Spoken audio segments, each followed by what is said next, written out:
बिस्मिल्लाहिर्रहमानिर्रहीम। तो स्टूडेंट्स, हमारा नेक्स्ट टॉपिक है इलेक्ट्रिसिटी एंड मैग्नेटिज्म की कोर्स आउटलाइन के कॉरेस्पॉन्डिंग इंडक्टेंस। तो इससे पहले हम इलेक्ट्रोमैग्नेटिक इंडक्शन के लॉज के बारे में बात कर चुके हैं, जिसके अंदर हमने सेल्फ इंड्यूस्ड ईएमएफ की बात भी की थी और हमने ये भी देखा था कि हमारे पास लेंज़ेज़ लॉ कैसे अपने काज के कॉरेस्पॉन्डिंग अपोजिशन परफॉर्म करवाता है।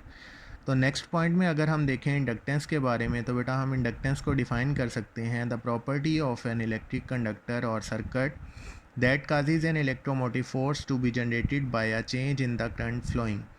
इट मीन्स कि अगर हमारे पास किसी भी इलेक्ट्रिक कंडक्टर के कॉरेस्पॉन्डिंग ऐसी प्रॉपर्टी जनरेट कर दी जाए जिसमें वो क्या करे, इलेक्ट्रोमोटिव फोर्स को जनरेट कर दे अगर हम गिवन करंट को कॉन्स्टेंटली चेंज करना शुरू करें। इट मीन्स कि अगर हमारे पास चेंज इन करंट के कॉरेस्पॉन्डिंग इलेक्ट्रोमोटिव फोर्स जनरेट होना शुरू हो जाए तो हम इस प्रोसेस को इंडक्टेंस का नेम दे सकते हैं।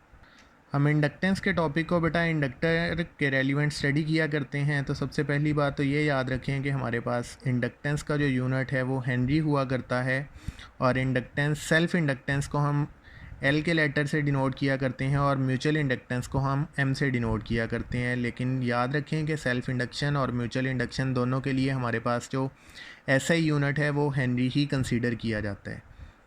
तो बेटा अगर हम बात करें इंडक्टर के कॉरेस्पॉन्डिंग, तो याद रखें कि हम इससे पहले एक चार्ज स्टोरिंग डिवाइस के बारे में बात कर चुके हैं जो कि कैपेसिटर हुआ करता है। और इसी तरह हमारे पास इंडक्टर एक डिवाइस है जो कि चार्ज को नहीं बल्कि मैग्नेटिक एनर्जी को स्टोर किया करता है। It means device use to store magnetic energy is known as inductor.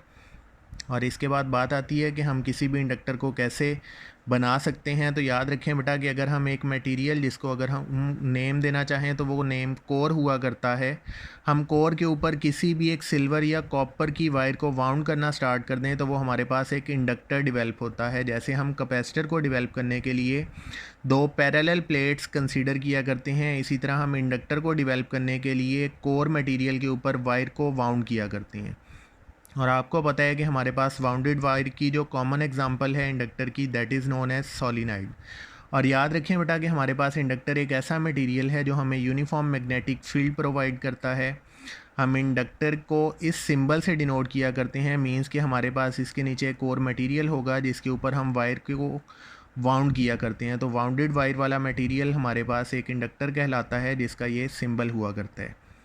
और याद रखें बेटा, मैंने आपको कैपेसिटर के आर्टिकल में बताया था कि कैपेसिटर एक ऐसी डिवाइस होती है जो अल्टरनेटिंग करंट को तो अपने अंदर से गुजरने देती है जबकि डायरेक्ट करंट को वो ब्लॉक कर देती है।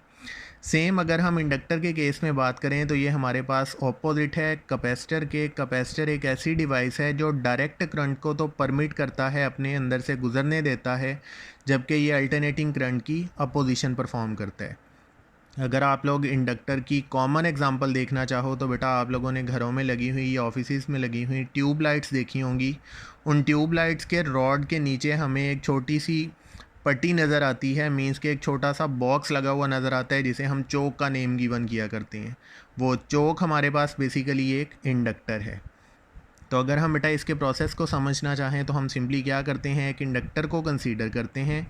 इस इंडक्टर के कॉरेस्पॉन्डिंग हम क्या करेंगे, करंट प्रोवाइड करेंगे। लेट्स सपोज हमने इसको करंट प्रोवाइड किया और करंट के फ़्लो करने की वजह से आपको पता है कि अगर हम किसी भी जगह पे मैग्नेटिक फील्ड प्रोवाइड करते हैं तो वो करंट जनरेट कर लेती है, जबकि अगर हम इलेक्ट्रिक फील्ड सप्लाई करते हैं मींस करंट गिवन करते हैं तो वहाँ पे मैग्नेटिक फील्ड जनरेट होती है।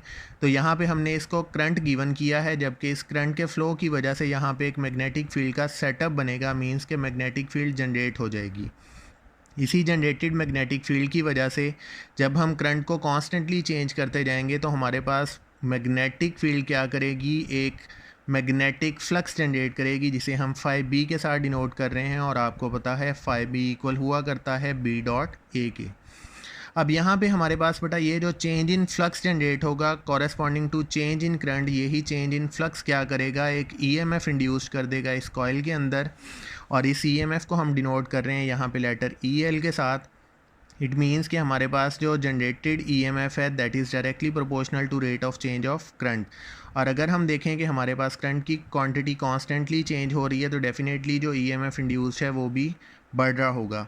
लेकिन इसी के साथ याद रखें बेटा कि हम इस इंड्यूस्ड ईएमएफ की क्वांटिटी के कॉरेस्पॉन्डिंग एक नेगेटिव साइन इम्प्लीमेंट किया करते हैं। ये नेगेटिव साइन हमें ये बताता है अकॉर्डिंग टू लेंज़िज़ लॉ, ये हम इलेक्ट्रोमैग्नेटिक इंडक्शन के लॉज में पढ़ चुके हैं कि जो इंड्यूस्ड ईएमएफ होता है ये हमेशा अपने काज की अपोज करता है। मींस के यहाँ पे इस केस के अंदर हमारे पास जो इंड्यूस्ड ईएमएफ है उसकी काज जो है वो चेंज इन करंट है, तो चेंज इन करंट की अपोजिशन हमेशा ये ईएमएफ करता रहेगा।